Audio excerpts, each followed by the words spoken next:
To intubate by direct laryngoscopy, assure adequate ventilation with 100% oxygen.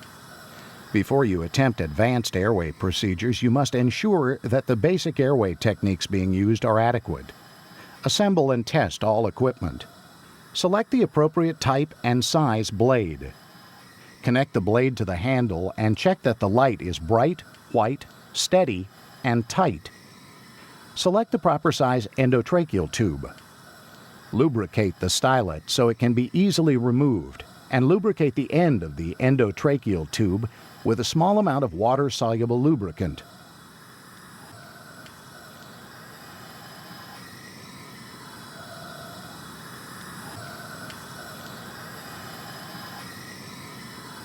Insert the stylet into the tube. The stylet must not extend beyond the tip of the tube.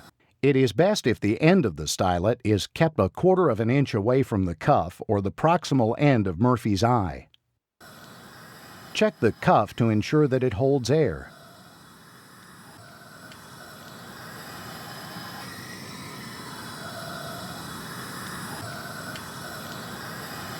Leave the syringe attached.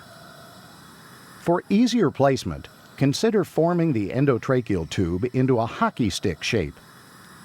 Prepare the securing device or tape. Align the patient's head. If trauma is not suspected, tilt the patient's head, lift the chin, and place a folded towel under the patient's head. If trauma is suspected, have a partner stabilize the patient's head in the neutral position.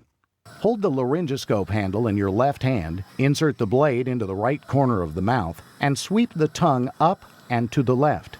Lift the tongue with the laryngoscope and visualize the glottic opening and the vocal cords. Insert the endotracheal tube with your right hand. Insert the tube through the glottic opening until the cuff just passes the vocal cords. Remove the laryngoscope blade and extinguish the light. Note the markings on the tube at the upper teeth or gum line. Do not let go of the tube until placement is confirmed and the tube is secured. Remove the stylet. Inflate the cuff with 5 to 10 milliliters of air. A seal has now been created. Ventilate the patient and confirm proper tube placement. Listen with a stethoscope over the epigastrium during the first ventilation. No gurgling sounds should be heard. Listen to the left and right apices of the lungs. These sounds should be equal. Listen to the left and right bases of the lungs.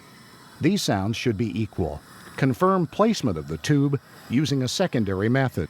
Note the markings on the tube at the upper teeth or gum line and record this information. Secure the tube and place an oral airway or bite block into the patient's mouth to prevent the patient from biting on the tube. Continue to ventilate at an age-appropriate rate.